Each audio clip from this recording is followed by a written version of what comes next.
प्राणों की बलि दे दी, अनुपम की बलि भी अनुपम है।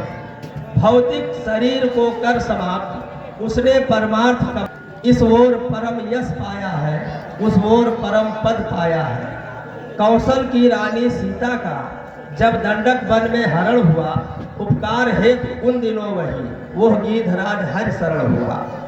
हम लोगों से उसका भाग्य अच्छा था जो जनक नंदनी को बचाते समय अपने प्राणों की आहुति दे डाली। हम लोग तो कोई काज नहीं कर पाए, क्या किया जाए। सुन संपाति बंधु के करने, रघुपति महिमा बहु विधि बरनी। महिलाओं सिंधु तट देहु तिंजाजुलता है, बचन सहाय करब में पैहो खोजहु जाए।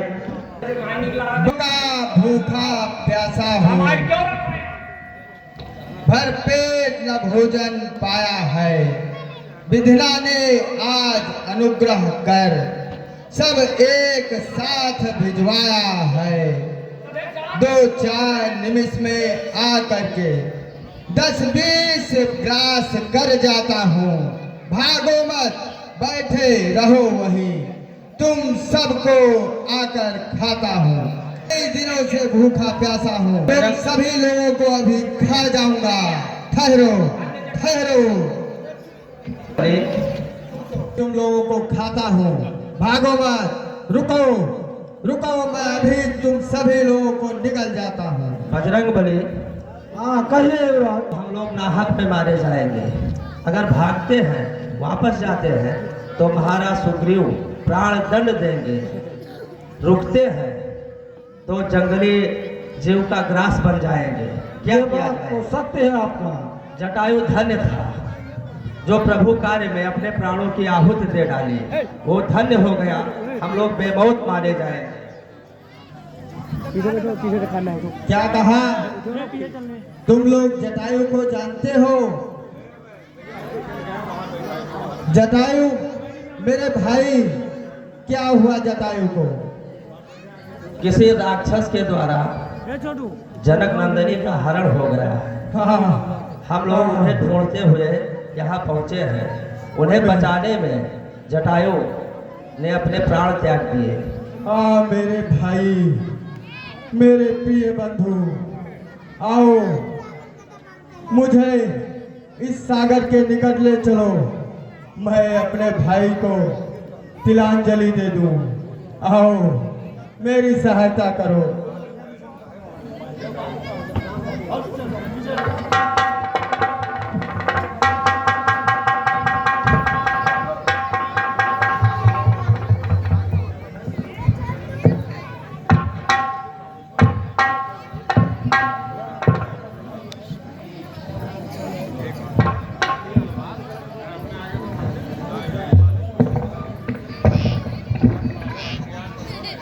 मैं और जटायु दोनों सगे भाई हैं।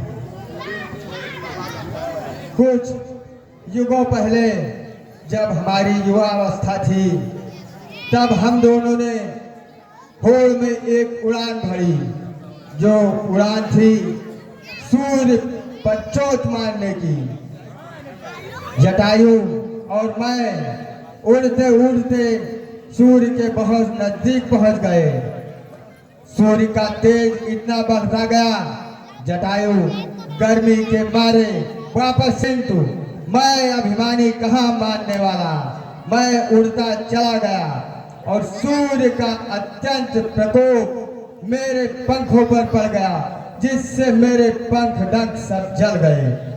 लेकिन महर्षि ने कहा था कि जाओ, त्रेता युग में जब माता सीता का हरण होगा, तब जब वानरी सेना उनको ढूंढने आएगी, तब तुम्हारे पंख तुम्हें वापस मिलेंगे।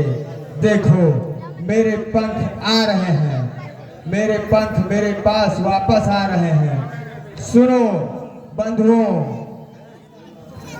मेरी तो अब वृद्धावस्था आ गई। माता वैदेही कहाँ है, मैं तुम्हें बताता हूँ। जो दिवस कार्य करने के थे वे बीते मौज उड़ाने में, तरुणाई तब अरुणाई में, खो गई खेलने खाने में।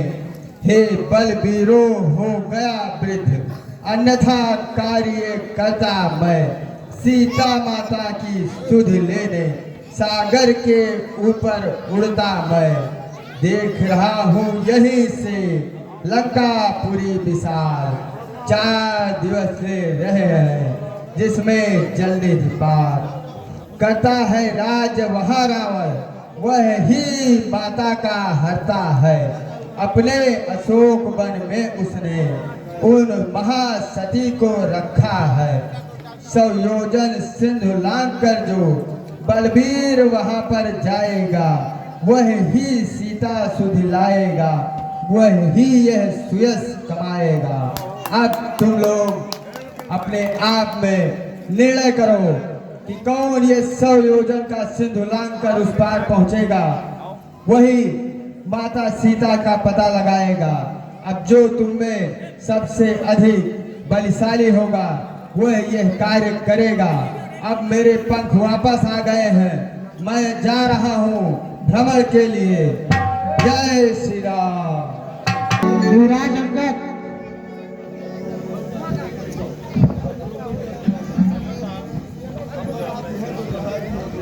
कहने वाला कह गया, करने वाले आओ, अपने अपने हौसले बहादुरों दिखलाओ। ये सब कहने की बात नहीं है, हम लोग एकजुट होकर कुछ काम करेंगे। कहने को तो इतना ही है, बस एक छलांग मारना है। ये युद्ध नहीं, संग्राम नहीं, 100 योजन सिंध लांघना है। मेरी तरुणाई होती तो उस पार पहुंच जाता अब तक, और पीछे तुमसे बातें होती, सीता सुध ले आता अब तक। बामन वर ने जब बल बांधा उन दिनों मेरा जमाना था, और 2 घड़ियों में भूमंडल में होता आना जाना था। अब तो युवकों की बारी है, मेरी तो वृद्धावस्था है। यदि वहां तलक कोई न गया तो यही डूबना अच्छा है। अरे साथियों मत करो कायरता की बात, असफल होकर डूबना रही न अच्छी बात। युवराज कहा कर मौन रहो तो लांछन मुझ पर आता है। इस कारण सिंधु लांघने को यह अंगद बालक जाता है। उस पार पहुंच तो जाऊंगा, यह तो मेरा दृढ़ निश्चय है। लेकिन इस पार लौटने में थोड़ा सा मुझको संशय है। लांघूंगा सिंधु इधर से जब जगदम्बा सन्मुख आएगी, वह देकर अपनी महाशक्ति लंका नगरी पहुंचाएगी। पर सुध लेकर जब लौटूंगा तो पीठ उधर हो जाएगी, मेरी वो महाशक्ति पूजा कुछ काम नहीं कर पाएगी। साथियों मैं जा तो सकता हूँ, सही हो रहा है हमारे सामने यही समस्या है। वीर अंगद में सब समझता है, और आप योद्धा हो, महाबली के पुत्र हो, मैं सब समझता हूँ। कहते तो उचित ही सर्वश्रेष्ठ युवराज, फिर भी बातों से नहीं होगा प्रभु का कार्य। हम सभी योग्य है जाने को, लेकिन क्यों ठुठक रहे यारो, करते क्यों नहीं प्रतिज्ञा अब कपियों के नायक। हम तुम सब लोग अधूरे हैं, पूरा हो राम दुलारा है, बल्ली उसके हाथों ही दो, वही मल्लाह हमारा है। साथियों हम लोग कुछ नहीं कर सकते हैं, महाबली वीर बजरंग बली से हम लोग प्रार्थना करते हैं, हम लोग का वही दुख काट सकते हैं। हम लोग बहुत संकट में हैं, और आप ही मेरा नैया पार कर सकते हो, और आप तो बुद्धिमान और बलवान हैं। आपके बल और बुद्धि का क्या कहना है? एक पवन तनय अनुजन लाल, अपनी तंद्रा को त्यागो तुम।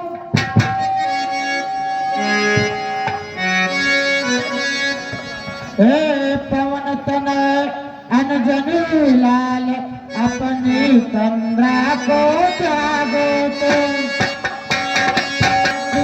साथ साथ हे राम दुलारे जागो।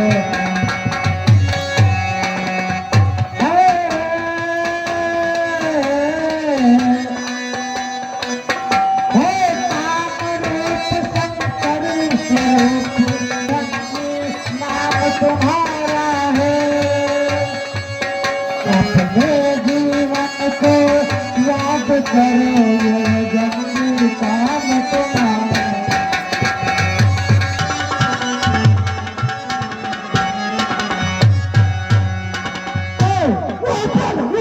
एक बार आसमान में और सूरज को तुमने ग्रास को तुमने तोड़ा है, और जिस बल रखो रघुवीर, वो बल कब रख को छोड़ा है। धीर उठो बलबीर उठो, अब काज तुम्हारे हाथों में।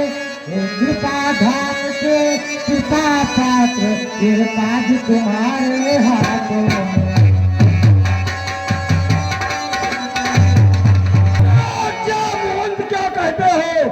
जाकर बादल पर गरजू मैं, पहले इस रामा को मारूं, गरजू मैं, और इस खारी जल की धारा को लागू या अभी हिल जाऊं, या जिस गिर पर है त्रिकूट उस त्रिकूट को ले आऊं।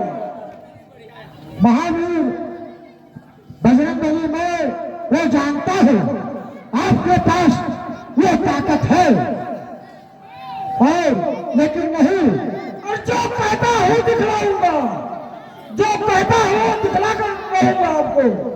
नहीं वीर बजरंगबली सुनिए, शांत शांत रण केसरी, रोको मुझ आवेश, जितना करना है तुम्हें उतना है आदेश। तुम केवल लंका में जाकर और उस अंबानी रावण को, तुम केवल लंका में जाकर माता का पता लगाना आवश्यक समझे, तो बल उस दुराचारी को अपना बल दिखलाना। हम लेंगे नहीं तुम्हें, जय बजरंगबली। ठीक है तुम लोग, और मैं जब तक लौट नहीं आऊं तुम लोग यहीं ठहरे रहना। श्री राम नाम का कीर्तन कर आशीष